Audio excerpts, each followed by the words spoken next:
سرما کی طویل رات اندھیرے کی دیوار کے سرد سینے سے ٹکرا کر کراہتے کراہتے اپنے آزاد توڑ چکی تھی۔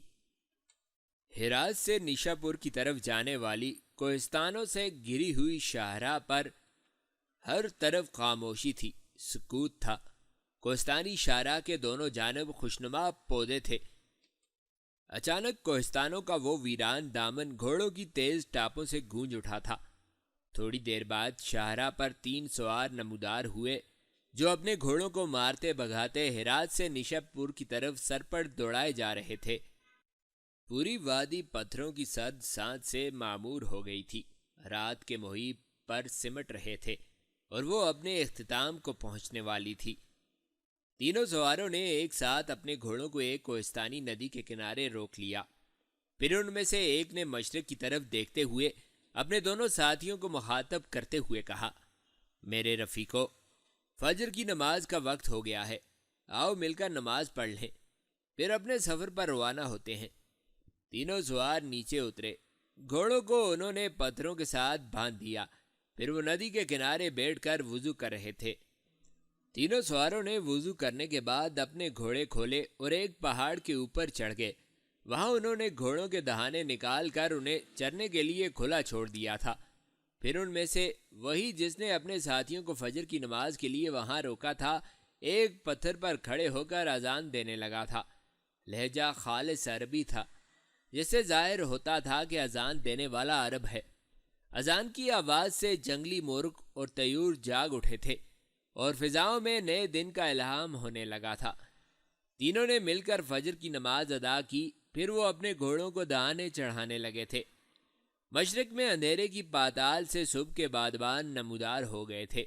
پھر سورج نمودار ہوا اور اس کی کرنیں غول در غول اتر کر زمین پر پگھلتے سونے کی رقصندہ کرنوں کا کرفری جال بننے لگی تھیں۔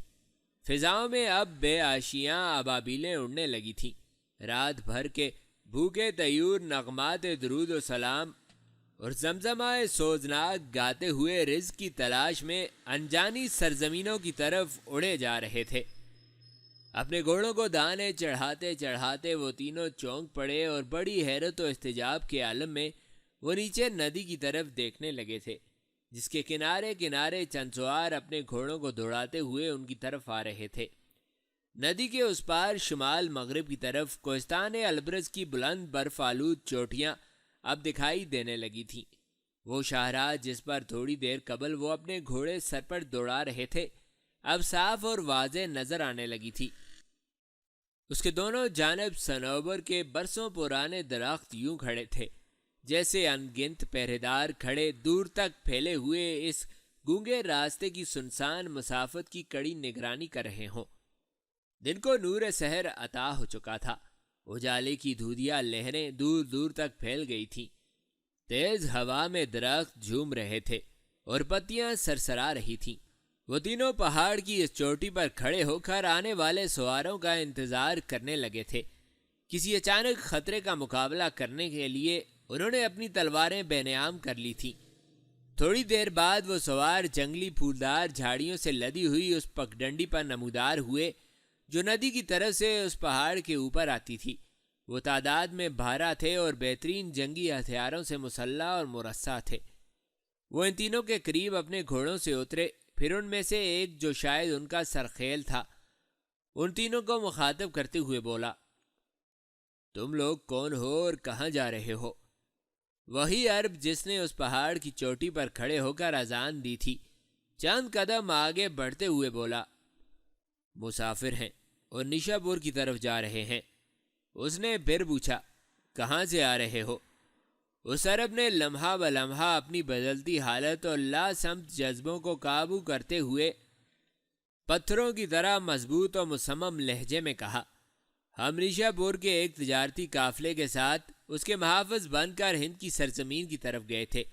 وہ تجارتی کاروان اپنے نفع بخش لین دین کے بعد لوٹ آیا ہے اور سارے تاجر اس وقت ہرات شہر میں مقیم ہیں۔ وہ کچھ روز وہاں رک کر قیام کریں گے، چونکہ انہوں نے ہمیں ہمارا محافظہ دے کر فارغ کر دیا ہے، لہٰذا ہم اپنے گھروں کو نیشا پور جا رہے ہیں۔ آنے والوں کے سرخیل نے پھر پوچھا، کیا تم لوگ نیشا پور شہر کے رہنے والے ہو؟ عرب نے اس بار تھکے تھکے مگر بیزار سے لہجے میں کہا، نیشاپور سے صرف 4 فلانگ جنوب کی طرف ایک بستی ہے جس کا نام سمر آباد ہے۔ ہم تینوں اسی بستی کے رہنے والے ہیں۔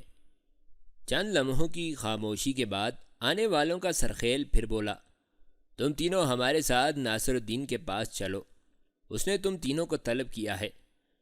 عرب نے اس بار برہم ہو کر پوچھا، ناصر الدین کون ہے؟ اسے ہمارا کیا تعلق اور اس نے ہمیں کیوں بلایا ہے؟ نووارد نے بڑے میٹھے لہجے میں کہا، ناصر الدین سلطان شہاب الدین غوری کا بھانجا اور صوبہ ہرات کا والی ہے۔ ان دنوں وہ تولک شہر میں مقیم ہے۔ یہ شہر صرف 2 میل پیچھے ہے جس کے پاس سے تم تینوں گزر کر آئے ہو۔ اسے ایک ایسے جوان کی تلاش ہے جو بہادر، جرأت مند، پر استقلال اور اول العزم اور حوصلہ مند ہو۔ وہ سلطان کی طرف سے اس جوان کو ہند کی سرزمین میں ایک ایسا کام سونپنا چاہتا ہے جس میں عالم اسلام اور ملت مسلمہ کی بہتری اور بھلائی ہے۔ عرب نے اس بار ٹھہرے ہوئے لہجے اور کھنکتی آواز میں پوچھا، کیا اس کام کا تعلق اسلام کی اشاعت و ترویج سے بھی ہے؟ نووارد نے بلا تامل جواب دیا، ہاں تمہارا اندازہ درست ہے۔ عرب کا لہجہ اور میٹھا اور خشکن ہو گیا۔ اگر ایسا ہے تو پھر تولک شہر تو کیا، ہم دنیا کے آخری منطقہ تک تمہارے ساتھ سفر کرنے کو تیار ہیں۔ اس کے ساتھ ہی وہ اپنے گھوڑے پر سوار ہو گیا۔ اس کے ساتھی بھی اس کی پیروی کرتے ہوئے اپنے گھوڑے پر سوار ہو گئے۔ پھر وہ تینوں مسافر ان 12 مسلح سواروں کے ساتھ ہرات شہر کی طرف واپس جانے والی شاہراہ پر اپنے گھوڑے سرپٹ دوڑا رہے تھے۔ تولک شہر سے باہر کوہستانی سلسلے کے اندر ایک قدیم طرز کی حویلی کے سامنے وہ سب سوار رک گئے۔ پھر ان میں سے ایک اپنے گھوڑے سے اترا اور بھاگتا ہوا اس حویلی کے اندر چلا گیا۔ تھوڑی دیر بعد چند محافظوں کے گھیراؤ میں ایک شخص بڑے تمطراق کے ساتھ اس حویلی سے نکلا۔ وہ ہرات کا والی ناصر الدین تھا، جسے دیکھتے ہی سب سوار اپنے گھوڑوں سے اتر کر کھڑے ہو گئے۔ وہ عرب بھی اپنے دونوں ساتھیوں کے ساتھ نیچے اتر چکا تھا۔ تولک شہر ہرات کے قریب ایک خوبصورت چھوٹا سا شہر تھا۔ شہاب الدین غوری کی وفات کے بعد چنگیز خان جب اس سرزمین پر حملہ آور ہوا تو اس نے شہر کو کھنڈرات میں بدل دیا۔ اب اس شہر کے آثار تک کہیں دکھائی نہیں دیتے۔ ناصر الدین سیدھا اس عرب کے پاس آیا اور اس سے مصافحہ کرتے ہوئے کہا، میں ہرات کا والی ناصر الدین ہوں۔ اگر تمہارے چہرے اور جسم کے اعضاء سے میں نے اندازہ لگانے میں غلطی نہیں کی تو تم ہی وہ جوان ہو جس کی مجھے تلاش ہے۔ شاید تم میری شرط پوری کر سکو۔ تمہارا نام کیا ہے؟ اس عرب نے مصافحہ میں دیے ہوئے اپنے ہاتھ کھینچتے ہوئے کہا، میرا نام حسن ہے، حسن بن خلدون۔ کیا آپ بتا سکیں گے آپ کی شرط کیا ہے اور آپ کس نوعیت کا کام سونپنا چاہتے ہیں؟ ناصر الدین نے بائیں طرف آگے بڑھتے ہوئے کہا، میرے ساتھ آؤ، میں تمہیں سب کچھ بتاتا ہوں۔ وہ سب اپنے گھوڑوں کی باگیں پکڑے اس کے ساتھ ہو لیے۔ ناصر الدین نے کہنا شروع کیا، سنو، مجھے ایک ایسے جری نوجوان کی تلاش ہے جو ہندوستان جا کر سلطان شہاب الدین کے لیے جاسوسی کر سکے۔ سلطان بہت جلد ہند پر ایک فیصلہ کن حملہ کرنا چاہتا ہے اور اس حملے سے قبل وہ اپنے جاسوسوں کے ذریعے ہند کے مختلف راجاؤں کی عسکری حیثیت کا اندازہ لگانا چاہتا ہے۔ اس وقت ہندوستان میں ہمارے ان گنت جاسوس کام کر رہے ہیں۔ چند ماہ قبل ہم نے یہاں سے ایک ایسے نوجوان کو ہندوستان کے ان تمام جاسوسوں کا امیر بنا کر بھیجا تھا جو اپنی بہادری اور شجاعت میں اپنا ثانی اور مثل نہ رکھتا تھا۔ اس کا نام ایلک خان تھا اور وہ کوہستان البرز کی ایک بستی کا رہنے والا ترک تھا۔ اس نے 6 ماہ تک بڑی خوش اسلوبی سے اپنے فرائض انجام دیے اور بڑی اہم اطلاعات مہیا کی۔ پھر اچانک وہ کہیں غائب ہو گیا اور اس سے ہمارا ربط ٹوٹ گیا۔ یوں لگتا ہے وہ گرفتار ہو چکا ہے۔ اب ہمیں ایسے ہی ایک اور نوجوان کی تلاش ہے جو ہندوستان جا کر وہاں کے مسلمان جاسوسوں کی امارت سنبھالے اور اس کے علاوہ ایلک خان کو بھی تلاش کرے اور ہند کے راجاؤں کے متعلق ہمیں مفید معلومات مہیا کرے۔ تاکہ سلطان انہی اطلاعات کو سامنے رکھ کر ہندوستان پر حملہ آور ہونے کے لیے اپنے آپ کو تیار کر سکے۔ ناصر الدین چلتا ہوا چاروں طرف سے پہاڑوں میں گھرے ہوئے ایک چھوٹے سے میدان میں آ کر رک گیا تھا۔ اس میدان میں بالکل ان کے سامنے صنوبر کے ایک اونچے اور مضبوط درخت کے ساتھ ایک موٹا اور مضبوط رسہ بندھا ہوا تھا۔ ناصر الدین نے درخت سے بندھے ہوئے اس مضبوط رسے کی طرف اشارہ کرتے ہوئے کہا، ہندوستان کے جاسوسوں کی امارت کے لیے ایلک خان کا انتخاب بھی میں نے ہی کیا تھا۔ اس کے لیے بھی یہاں ایک ایسا ہی مضبوط رسہ درخت سے باندھا گیا تھا اور اس شیردل ترک نے رسے کو کھینچ کر توڑ دیا تھا۔ اب بھی مجھے ایسے ہی نوجوان کی تلاش ہے جو ایلک خان کی طرح رسہ کھینچ کر توڑ دے۔ سنو حسن بن خلدون، تمہارے دونوں ساتھی کمزور اور لاغر ہیں، تاہم تم توانا، مضبوط اور شجاع لگتے ہو۔ آگے بڑھو اور اپنی قسمت آزماؤ۔ حسن بن خلدون نے چند لمحوں تک بڑے غور سے ناصر الدین کی طرف دیکھا، پھر ایک سرسری سی نگاہ اس نے اپنے ساتھیوں پر ڈالی اور کچھ سوچ کر وہ صنوبر کے اس تناور اور خوبصورت درخت کی طرف بڑھا جس کے ساتھ موٹا رسہ بندھا ہوا تھا۔ رسے کا ایک سرا پتھریلی زمین پر پڑا تھا جبکہ اس کا دوسرا سرا درخت سے بندھا ہوا تھا۔ حسن نے آگے بڑھ کر اس وزنی رسے کو اٹھایا، چند ثانیے اس کا جائزہ لیا، اپنی آبا کی آستین اوپر چڑھائی اور زور لگانا شروع کیا۔ حسن کافی دیر تک زور لگاتا رہا لیکن وہ رسے کو توڑنے میں ناکام رہا تھا۔ اس نے رسے کو چھوڑا اور سر جھکاتے اپنی جگہ پر آن کھڑا ہوا۔ ناصر الدین کی حالت ایسی ہو گئی تھی جیسے اس کی کارکردگی پر اسے انتہائی مایوسی ہوئی ہو۔ وہ گہری سوچوں میں کھویا ہوا تھا۔ حسن دوبارہ جب اس کے پاس آ کر کھڑا ہو گیا تو اس نے اداس لہجے میں کہا، مجھے افسوس ہے میں نے تمہارے ڈھیل ڈھول سے غلط اندازہ لگایا ہے۔ اے نوجوان، تم نے مجھے شش و پنج میں مبتلا کر دیا ہے۔ میرا دل کہتا ہے تمہیں جانے دوں اور تم سے کسی بہتر جوان کو تلاش کروں، جبکہ دوسری طرف میں یہ بھی سوچ رہا ہوں کہ تمہیں روک لوں۔ ہو سکتا ہے مجھے کوئی ایسا جوان نہ مل سکے جو اس رسے کو توڑ دے۔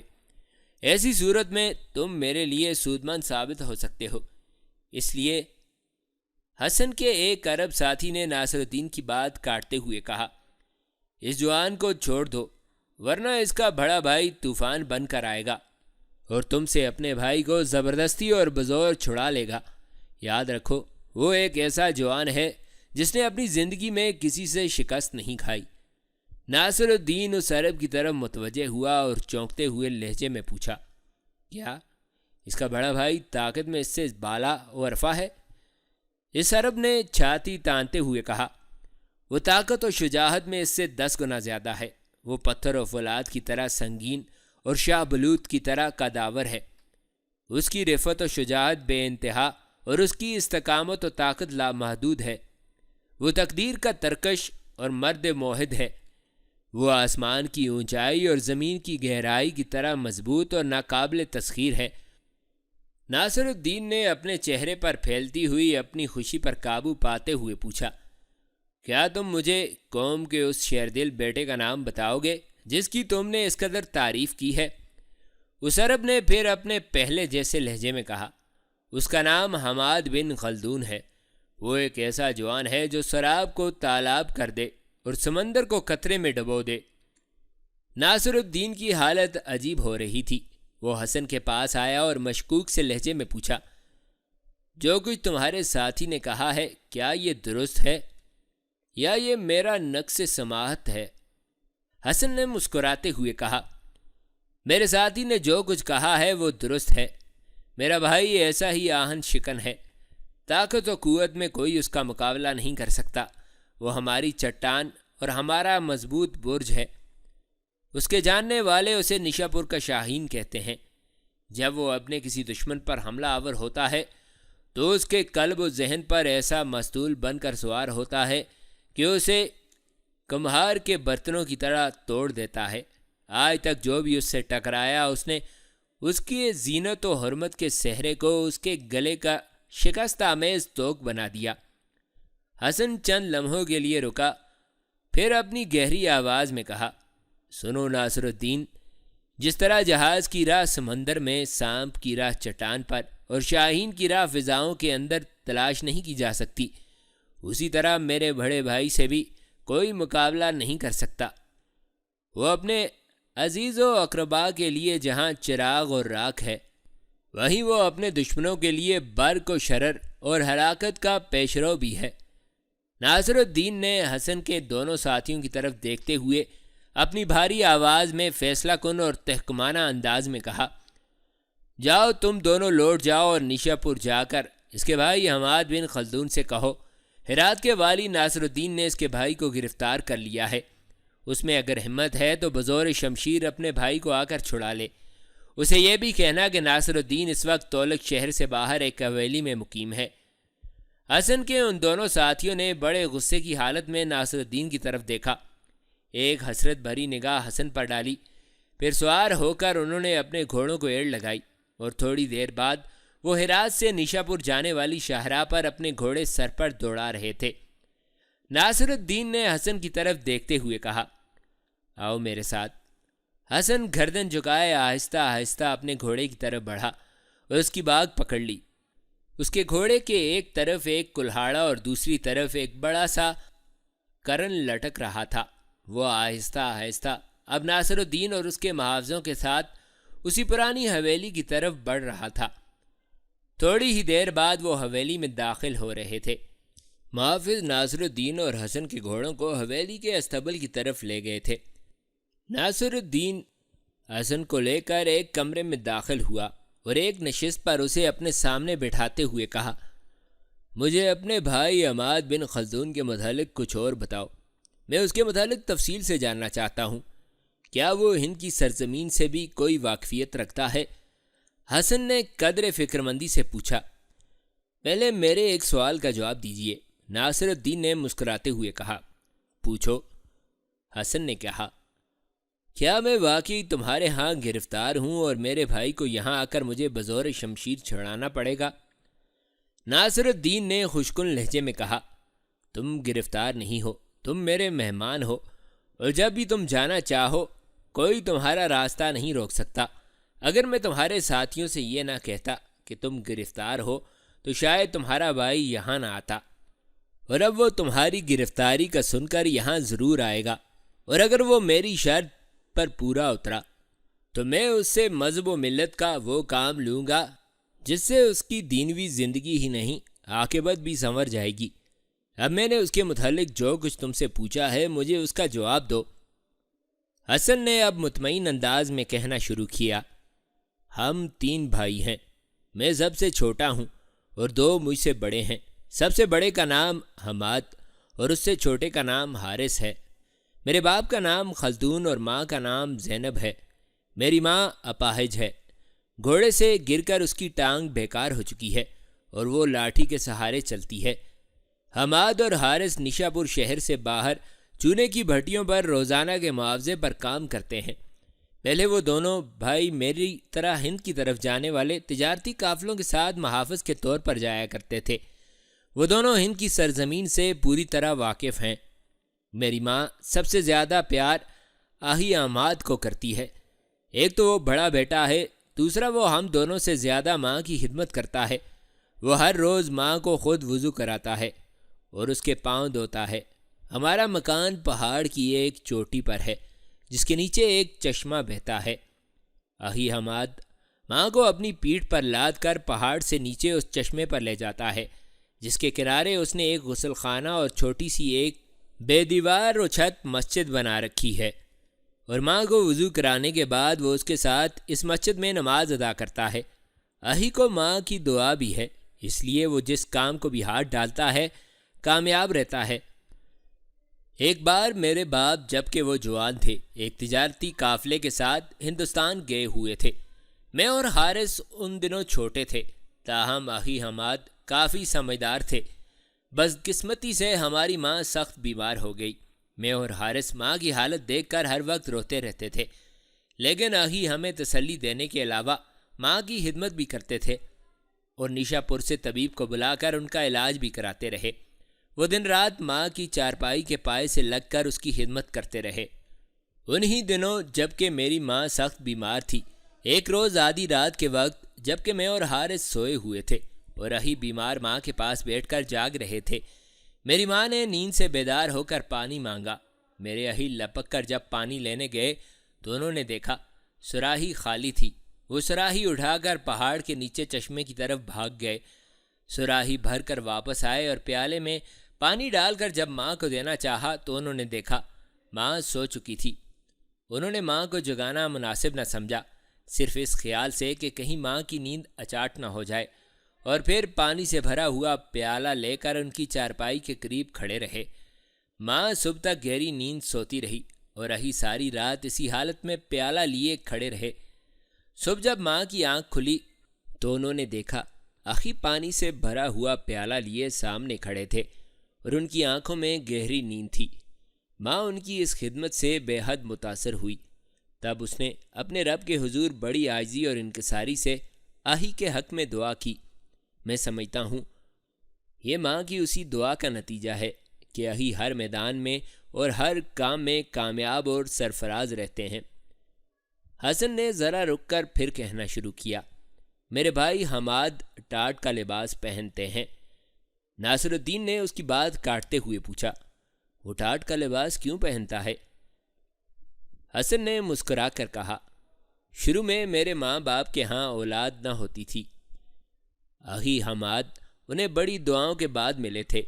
بچپن میں میری ماں انہیں اس خیال سے ٹاٹ کا لباس پہناتی رہیں کہ وہ لوگوں کی نظر بد سے بچے رہیں، لیکن ٹاٹ کا یہ لباس انہیں ایسا بھایا اور ان کے ذہن میں ایسی عاجزی اور انکساری پیدا ہو گئی کہ اب جوان ہو کر بھی وہ ٹاٹ کا لباس ہی پہنتے ہیں۔ ماں اکثر ان کے لیے اچھے سے اچھا لباس اپنے ہاتھ سے سیتی ہے، لیکن وہ کسی نہ کسی بہانے ماں کو ٹال دیتے ہیں اور کپڑے کا لباس نہیں پہنتے۔ حسن خاموش ہو گیا۔ ناصر الدین چند لمحوں تک کسی گہری سوچ میں کھویا رہا، پھر وہ اپنی جگہ پر کھڑا ہوتا ہوا بولا، میں تمہارے لیے کھانا بھجواتا ہوں، اس کے بعد تم آرام کرو۔ تمہارے بھائی حماد بن خلدون کے آنے تک تم میرے پاس ایک معزز مہمان کی حیثیت سے رہو گے۔ ناصر الدین اٹھ کر باہر نکل گیا اور حسن انجانی سوچوں میں کھو گیا تھا۔ نشاپور شہر سے 2 فرلانگ باہر ایک طویل کوہستانی سلسلے کے اندر دور دور تک چونے کی بھٹیاں سر اٹھائے دکھائی دے رہی تھیں۔ ان میں سے کچھ کے اندر سے دھواں اٹھ رہا تھا اور کچھ ابھی خاموش تھیں اور ان کے اندر پتھر بھرے جا رہے تھے۔ ایک بہت بڑی بھٹی کے قریب ایک بوڑھا پتھر پر بیٹھا بڑے غور سے بھٹی کی طرف دیکھ رہا تھا۔ وہ حسن کا بوڑھا باپ خلدون تھا اور اس کی داڑھی کے اور سر کے بال سفید ہو رہے تھے۔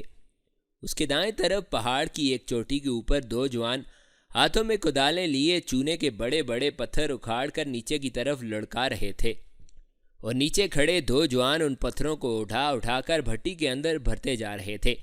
اوپر والے جوان جب بھی کوئی پتھر نیچے لڑکانے لگتے تو وہ اونچی آواز میں خبردار پکارتے اور پتھر اٹھا کر بھٹی میں رکھنے والے دونوں جوان سنبھل جاتے۔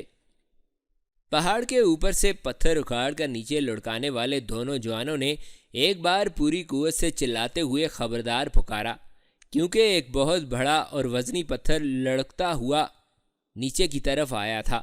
پتھر پر بیٹھا ہوا بوڑھا خلدون اٹھ کھڑا ہوا۔ جب وزنی پتھر نیچے آ کر رکا تو ایک جوان اس پتھر کو اٹھانے کے لیے آگے بڑھا۔ وہ حسن کا بڑا بھائی اور خلدون کا منجلا بیٹا حارث تھا۔ وہ خوب قداور اور توانا تھا۔ نیچے جھک کر اس نے پتھر کو اٹھانا چاہا، لیکن اسے مایوسی ہوئی۔ وہ پتھر کو اٹھا نہ سکا تھا، اس لیے کہ وہ بہت بڑا اور وزنی تھا۔ خلدون نے حارث کی طرف دیکھتے ہوئے کہا، میرے بیٹے، کدال سے اس کے 2 ٹکڑے کر لو، پھر یہ آسانی سے اٹھ جائے گا۔ حارث نے کدال اٹھا کر پتھر کے 2 ٹکڑے کرنے کے بجائے اپنے قریب ہی کھڑے دوسرے جوان کی طرف دیکھا۔ شاید اس کا اشارہ تھا کہ آؤ دونوں مل کر اس پتھر کو اٹھائیں۔ دوسرا جوان جو قد میں حارث سے لمبا اور جس کے جسمانی اعضاء اس سے کہیں مضبوط تھے، حارث کے اس طرح دیکھنے پر مسکرانے لگا۔ وہ ٹاٹ کا بوسیدہ لباس پہنے ہوئے تھا اور وہ حماد بن خلدون تھا، حسن کا سب سے بڑا بھائی اور خلدون کا بڑا بیٹا۔ اس کی آنکھیں دہکتے انگاروں کی مانند تیز اور جھیل کی طرح گہری تھیں۔ اس کے بال سیاہ، آنکھیں بھوری اور شریانیں خون سے بھری ہوئی تھیں۔ اس کے بازو مضبوط درختوں کے تنے جیسے تھے اور چوڑا سینہ پتھریلی چٹان جیسا تھا۔ اس کا چہرہ طلوع آفتاب کے منظر کی طرح حسین اور سرخ تھا۔ اس کے ہاتھ درندوں کے پنجوں جیسے مضبوط اور انگلیاں درختوں کی کڑی ٹہنیوں کی طرح سخت تھیں۔ اس کے ہاتھ میں لوہے کا ایک بہت بڑا اور وزنی عصا تھا جو شاید پتھروں کو لڑکانے کے کام آتا تھا۔ جب حارث اس وزنی پتھر کو نہ اٹھا سکا اور بڑی بے بسی کی حالت میں حماد کی طرف دیکھنے لگا تو حماد کے چہرے پر بے شمار لاسمت جذبے بکھر گئے اور اس کا چہرہ خون جیسا درخشاں ہو گیا تھا۔ اس نے ہاتھ میں پکڑا ہوا آہنی عصا زمین پر پھینک دیا۔ اس کے جسم میں برق کی سی بے قراری پیدا ہو گئی تھی۔ لپکتے شعلے کی طرح وہ آگے بڑھا اور نیچے جھک کر اس نے اپنے دونوں ہاتھوں سے پتھر کو تھام لیا۔